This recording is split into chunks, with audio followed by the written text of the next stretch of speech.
안녕하십니까? 이루고 명성황을 이끌고 있는 원장 정오라고 합니다. 오늘은 무료 이름풀이 유명한 장명소 믿어도 될까? 현 통일부 장관 정동영 2편 내용을 살펴보도록 하겠습니다. 무료 이름풀이와 유명한 장명소, 겉으로 내세운 표현만으로 판단한다면 낭패를 보는 경우가 의외로 많죠. 믿을만한 곳을 가려내는 기준을 실제 사례와 함께 살펴보도록 하겠습니다. 본 글은 특정 정당이나 정치 성향 및 이념과는 전혀 상관이 없으며 이름에 담긴 운을 살펴보는 성묘학적 해석일 뿐임을 미리 밝혀두는 바입니다. 무료 이름풀이와 유명한 장명소 그대로 믿어도 될까? 이름풀이는 정확도가 검증 안 된 경우가 많다 보니까 때로는 참조용 자료로만 활용하는 편이 훨씬 안전할 수 있죠. AI라든가 앱이라든가 자동 프로그램으로 결과를 뽑는 곳도 있는데 재미로 보는 수준이라면 몰라도 사주와 더불어 운명과 직간접적으로 연관이 있는 이름에 담긴 운의 흐름을 깊이 있게 판단하는 근거로 삼기에는 무리가 있죠. 혹시 그 결과만 기준으로 계명이나 장명을 결정하신 적 한 번쯤 있으신가요? 유명한 장명수라는 표현 역시 실력을 신뢰한다는 말이기보다는 홍보성 문구인 경우가 대부분이죠.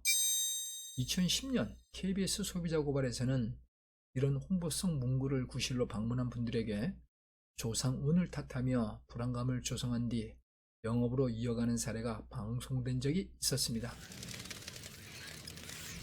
실력 있는 장명가는 어떻게 구별할 수 있을까? 확실한 방법은 검증 가능한 근거를 바로 확인하는 거죠. 저는 서울 양천구 목동에서 20년 이상 사주와 장명 및 이름풀이를 함께 해오면서 근거 없이 스스로를 대단하다며 내세우는 곳에 현혹되어 마음고생하신 분들을 정말 많이 만나보았습니다.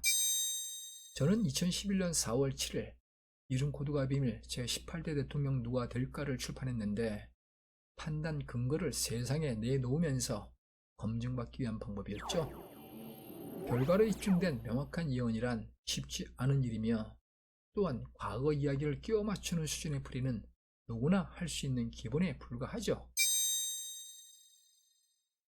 통일부 장관 정동영 책 속 내용의 이름풀이 2편 내용을 살펴보도록 하겠습니다. 2011년 출판한 이름코드가 비밀에 실린 내용을 말년의 기운은 조금 기울 듯하다. 만일 그대로 뉴스 앵커로서의 생활을 했다면 방송국의 대표 정도는 무난히 했을 기운인데 정치판에서의 1인자, 즉 대권의 정치에는 그 기운의 힘이 조금 부족할 듯하다. 만일 사주의 기운이 대권을 향한 기세라면 이름의 아웃사이더 파워는 훨씬 부족하다. 언밸런스로 투시된다. 한쪽의 목표를 향한 파워가 아닌 분산된 형국인 것이다. 이 부분에 대해서 많은 고민을 해야 된다. 혹시 부모님의 선영을 이장 혹은 보수했다 하더라도 이미 이쪽의 기운은 언밸런스다.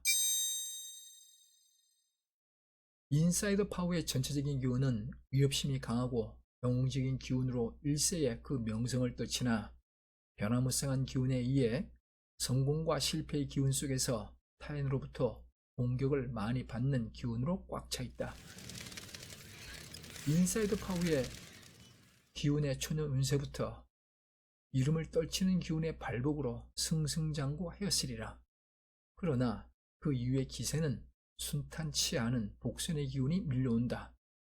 한쪽의 기운은 경영자의 그릇 및 스케일을 목표로 치닫고 있고 또 다른 한쪽의 기운은 영웅적인 운세의 발휘가 되는 형국이나 그 결과는 파란만장한 형국이니 조금 어지러운 기운이다. 이러한 기운의 발복일 때는 좋은 결과를 취하기가 쉽지 않을 듯 싶다. 이상은 과거 대통령 출마자 통일부 장관 정동영 무료 이름풀이 2편 내용이었습니다. 이렇게 2010년 12월에 탈고가 된 그런 책이죠. 현재 정동영 이름 기운은 어디로 향할까?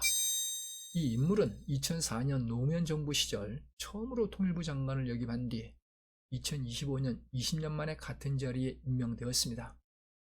대권으로서의 힘은 부족했다 있던 이름의 기운이 통일부라는 분야에서 그나마 다시 말년의 존재감을 발휘하는 쪽으로 방향을 튼 결과로 해석해 볼 수 있으나 2026년 7월 취임 1주년을 맞아서 조직 안정화에는 어느 정도 성과를 냈다며 스스로 평가했으나 북한이 대화 자체를 거부하는 중이라 실질적 남북 관계 성과로 보기에는 어려운 상황이죠. 정치인의 이름 하나에도 이렇게 뚜렷한 흐름이 담겨 있다는 게 볼 때마다 신기하죠. 이름풀이 어떤 기준으로 판단하면 좋을까? 스스로 뛰어나다는 주장보다 그 주장을 뒷받침할 검증 가능한 객관적 근거가 있는가를 살펴보는 편이 훨씬 정확한 판단 방법이 될 수 있습니다. 많은 분들이 이 업계 사람들은 저마다 자신이 잘한다는 말을 하다 보니까 도대체 누구를 믿어야 되나 혼란스럽다 하십니다.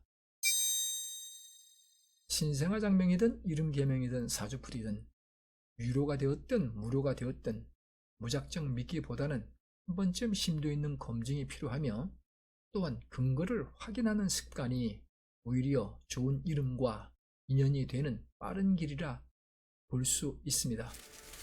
20년 넘게 옥동에서의 다채로운 경험으로 살펴보면 결국 이 분야는 실력으로 입증된 객관적 근거를 남기는 곳만이 오래 갈 수밖에 없다는 사실을 알려드리며 오늘의 내용을 마치도록 하겠습니다.